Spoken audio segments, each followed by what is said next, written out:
bienvenue dans cette nouvelle vidéo, les chroniques d'élevage leader. Aujourd'hui, nous sommes en Cotin, un petit village dans le centre. Donc, nous sommes allés à la rencontre d'un de nos apprenants. Après avoir suivi l'une de nos formations en ligne, il a été intéressé par l'élevage de porcs et il a décidé de construire son bâtiment dans son propre village. Et il nous a invités à faire un petit tour. Donc là, présentement, nous sommes venus pour apporter quelques petites modifications et notre expertise pour la construction de ce bâtiment.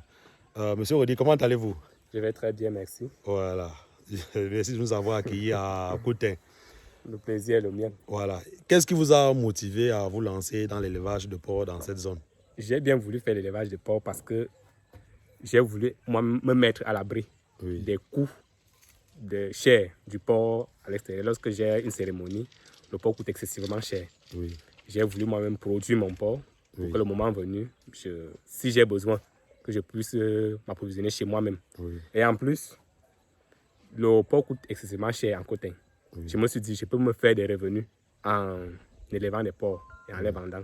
Ça peut me faire une activité rentable. C'est pourquoi je me suis lancé dans l'élevage des porcs. Et en plus, j'ai vu en ligne plusieurs personnes qui vantaient que le porc est un bon investissement. Je me suis dit, je peux me lancer et faire magie dans ça.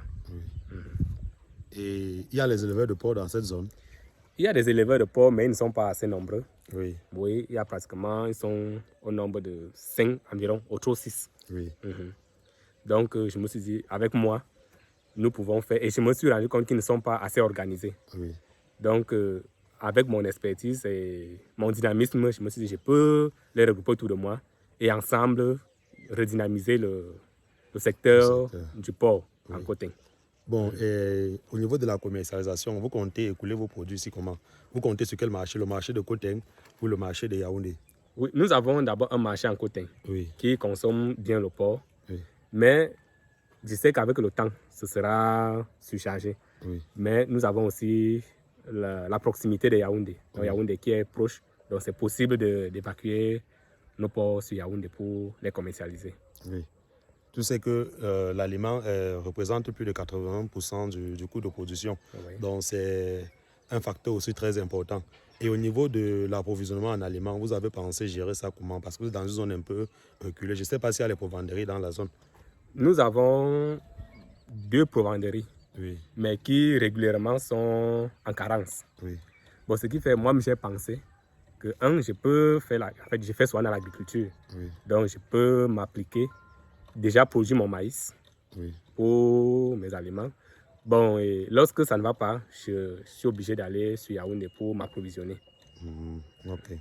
Bon, on va un peu faire le tour et on va apporter quelques modifications ensemble directement avant de conclure la vidéo. Donc là, c'est encore un bâtiment de reproduction. Bon, je ne sais pas ce que vous avez prévu. Quels sont les projets que vous avez ici? Parce que je vois que c'est encore un premier bâtiment que vous avez mis en place. Oui, merci pour cette question. En fait, j'ai prévu déjà dans mon bâtiment avoir 6 loges. C'est-à-dire une grande loge. Une grande loge qui comporte, qui est de 3 sur 8, sur 7. 3 sur 7, oui. Bon, et là, nous avons 5 autres. Bon, en fait, je vais dire 6. Nous avons 6 autres. Mais j'avais prévu faire le magasin à l'angle là-bas. Parce que je ne voulais pas stocker les aliments à la maison. Donc, j'ai préféré annuler une loge parce que j'avais déjà oublié le magasin. Donc, je me suis dit qu'il est bon d'annuler une loge pour faire de ça un magasin. Donc là, normalement, je devrais avoir, comme vous voyez, 1, 2, 3, 4, 5, 6 loges. Donc, une grande loge pour les porcelains et 5 loges dont je vais répartir les truies et je sais pas comment vous appelez encore ça, le mâle, le mâle. Donc c'est comme ça que j'ai prévu. Et j'ai justement fait appel aux experts de l'élevage leader parce que je me suis rendu compte que je n'avais pas les connaissances appropriées. Donc j'étais coincé. Donc il fallait leur expertise pour m'orienter. C'est pourquoi j'ai fait appel à mes aînés qui sont mieux avertis dans le domaine. présentement, nous allons apporter nos modifications sur le site rapidement. Comme vous pouvez constater, lui nous a fait comprendre que le terrain était très petit, raison pour laquelle il s'est un peu rapproché de la route. Mais vous devez savoir que lorsque vous voulez construire votre projet, vous devez vous éloigner au maximum, le maximum possible des habitations et d'une voie de communication. Donc, parce que la route, généralement, il y a plusieurs personnes qui circulent en journée et en soirée et ils peuvent apporter la maladie à vos sujets. Donc, raison pour laquelle nous l'avons recommandé de lever. Donc, il doit lever tout ce côté.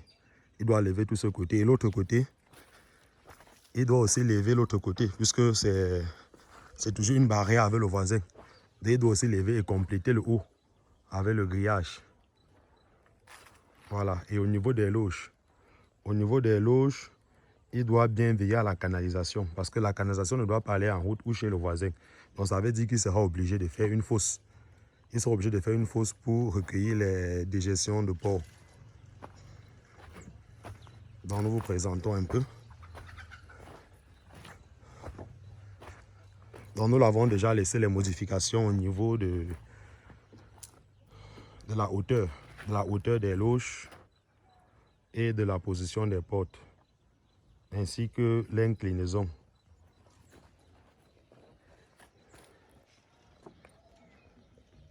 Oui, donc la chance qu'ils ont ici, c'est qu'ils ont l'eau. Donc voilà le puits. Lorsque vous avez déjà un puits comme ça, nous vous conseillons généralement, pour ceux qui ont besoin d'une porcherie moderne, donc vous achetez une pompe. Il y a les pompes que l'on vend ici, que vous mettez à l'intérieur du puits. Vous construisez tout simplement un forage, vous mettez un cubiténaire et vous envoyez la canalisation dans votre bâtiment pour faire les pipettes. Parce qu'avec les pipettes, c'est plus propre, c'est plus hygiénique et les animaux sont plus à l'aise.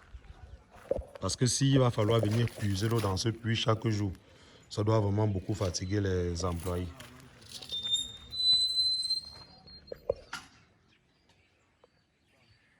Et là, présentement, nous avons déjà fini avec la visite du site et nous avons laissé les recommandations qui vont rester par derrière appliquées. Et nous allons encore revenir ici lors de l'installation des animaux et nous allons faire encore une vidéo pour vous présenter l'évolution du projet. Donc, si vous aussi, vous voulez vous lancer dans ce projet, nous vous recommandons toujours de vous faire accompagner par des professionnels de l'élevage. Ça ne sert à rien de travailler avec les amateurs parce que ceux qui disent que les professionnels coûtent cher, c'est parce que vous n'avez pas encore goûté aux fruits de l'ignorance. Donc, nous vous recommandons toujours de vous armer de connaissances au maximum si vous voulez rentabiliser votre projet. Pour ceux qui veulent nous contacter, vous pouvez nous joindre directement via le numéro WhatsApp qui affiche à bas de l'écran.